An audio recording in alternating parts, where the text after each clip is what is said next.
स्ट्रिंगचं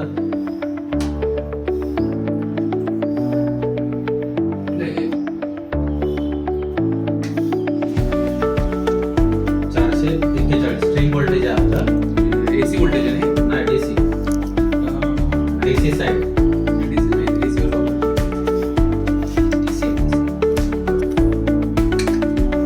त्याच्यामध्ये 3-4 ऑप्शन आहेत. त्यातलं डीसी. अच्छा दिसतो कधी 439 तुमचा स्ट्रिंग. आपण एक स्ट्रिंग केली त्याचं 439 आपल्याला म्हणजे साधारण भेटते. एक स्ट्रिंग केली पण नाही कळलं. स्ट्रिंग म्हणजे कनेक्टिव्हिटी एकच पूर्ण सगळे पूर्ण याची एकच. तर हे इनपुटचा तुमचा हे फ्यूज आहे आणि आउटपुटचं तुम्हाला हे कनेक्शन आहे 439. ठीक आहे, ते आउटपुट झालेला. बाकी हा स्पेअरच आहे आता तो. हा तुमचा नाही कळलं मला. स्पेअर म्हणजे 2 स्ट्रिंगला अजून एक आहे ना. तर तुम्ही जर ऍडिशन काय केलं तर दुसरी स्ट्रिंग तुम्ही हे यूज करू शकता. हा एसपीडीचा भाग. एक एसपीडी आपण यूज केलेला आहे ऑलरेडी. म्हणजे ह्या एसपीडीचं इनपुट कुठे पण यात दिलंच नाही का? तो एकच वापरलाय ना आपण. हे ऍक्च्युली ऍडिशनल आहे तुम्हाला. जर तुम्ही याच्यावरती अजून लोड टाकताय तर मग तुम्हाला ते स्ट्रिंग हे बदलायची गरज नाही. तुम्हाला याच्यातच ते मर्ज होऊन जाईल. बरं आता तुम्ही ह्याला कनेक्शन दिलं ना आता? हा कनेक्ट कुठे केलं? हे काय हे सप्लाय शॉक बसव त्या स्क्रू ते म्हणतोय. हो मग बसणार ना. 400-450 व्होल्ट आहे. अच्छा हे आपलं आता पीव्ही कडून आलेलं व्होल्टेज आहे 450 व्होल्ट. पॅनल कडून आलेलं आहे. पण ह्या स्क्रूला कसं काय शॉक बसतोय? करंट कसं काय स्क्रू मध्ये? ते त्याचा तो टायटनिंगचा आहे ना तो स्क्रू. अच्छा टायटनिंगचाच आहे तो. ठीक आहे, इनपुट साइड केलेलं आहे. इकडे तुम्हाला एसी साइडला तुम्हाला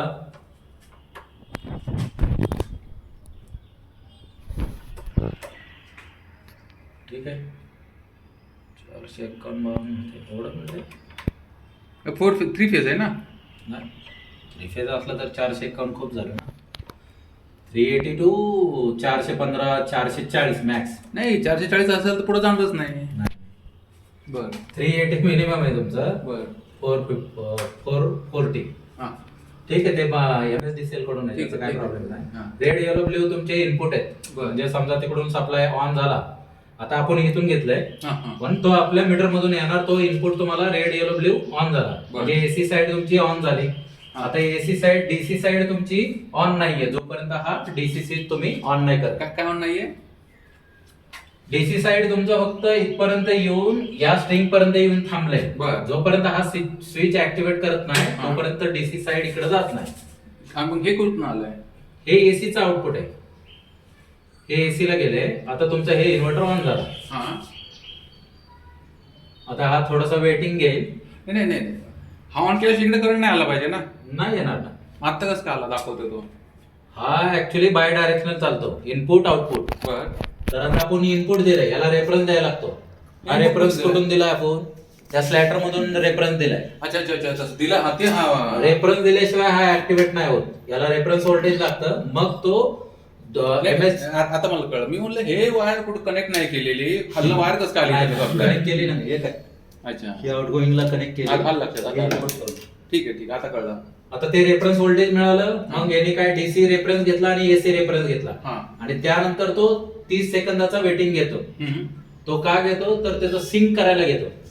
म्हणजे एसीचं फेज सिक्वेन्स आणि आपल्या साईडचं जनरेशनचं फेज सिक्वेन्स हे मॅच करतो. तेव्हाच हा ऍक्टिव्हेट करतो आणि पुढे पॉवर जनरेट करायला लागतो. आता इथं तुम्हाला जनरेट पॉवर दिसत. पीव्ही 1 चं तुमचं व्होल्टेज बघा आता 428 आलं. म्हणजे पीव्ही म्हणजे स्ट्रिंग 1 जे 1 मध्ये कनेक्ट आहे आपलं. ठीक आहे. आता हे तुमचं पॉवर जनरेट करायला चालू करेल. Connected okay. बर आता पॉवर तुमचं चालू होईल. हे ई टोटल वगैरे तुमचं किती मॅक्स झालंय. हा तुमचा इन्व्हर्टर ऑन झाला. आता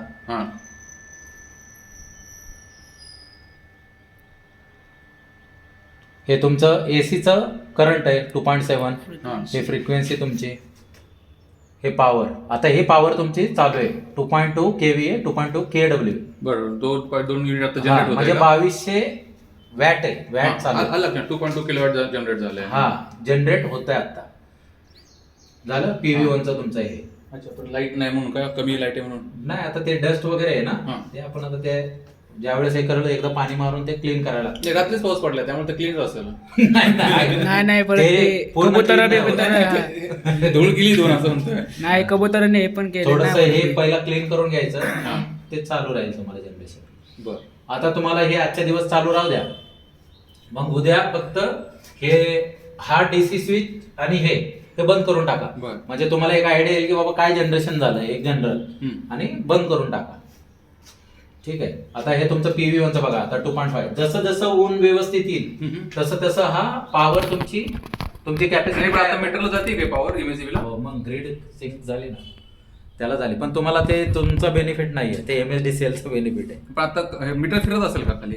नाही नाही, तुमचा बाय डायरेक्शनल नाही, तुमचं युनि डायरेक्शनल आहे. अच्छा. म्हणजे एकच डायरेक्शन मध्ये करंट वाहतो तुमच्या इथे. बर तर त्यांना काय बेनिफिट नाहीये, ते MSCB ला बेनिफिट होणार. बर.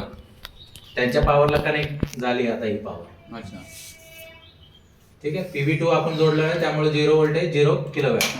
2 नंबरची स्टिक ज्यावेळेस यूज कराल त्यावेळेस इथं तुम्हाला दाखवा.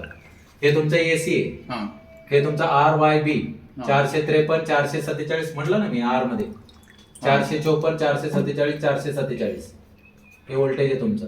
ACचं तुमचा करंट चालू आहे आता. याचा करंट दाखवू का तुम्हाला?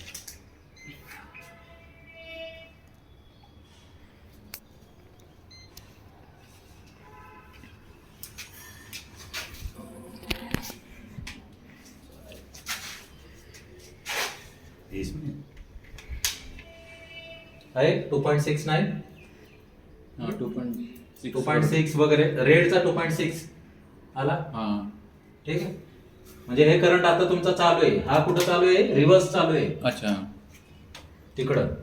हा तुमचा, हे तुमचा ACचा आहे. ACचे फ्रिक्वेन्सी आहे तुमचा, हे पॉवर फॅक्टर आहे तुमचा +1. तो थोडासा डाऊन होतो नंतर. याचा 0.98 आहे. त्यांनी काय एवढं तुमचं येणार नाही. झालं तुम्हाला. आता ई टोटल पण इथं दिसतं, ई टुडे म्हणजे आजच्या दिवसभरात किती युनिट जनरेट झालं बघा तुमचं. 0.1 झालंय आता. बर. म्हणजे आता इथं युनिट तुम्हाला दिसतात जनरेट झालेले. हे आजचे.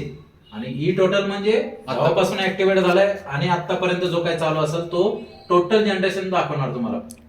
ठीक आहे. PV1चं तुम्हाला आता जसं वाढल पॉवर, म्हणजे ऊन व्यवस्थित आलं की हे पॉवर वाढत. ठीक आहे. हे पॅरामीटर तुम्हाला इथे दिसतात सगळे. बाकी काय सेट पॅरामीटर काय करायचे नाही. आणि आता ह्याच्यावरती कसं घ्यायचं म्हणजे तुम्ही आता इंटरनेटला कनेक्ट चालू आहे, आता समजा केलंय मी.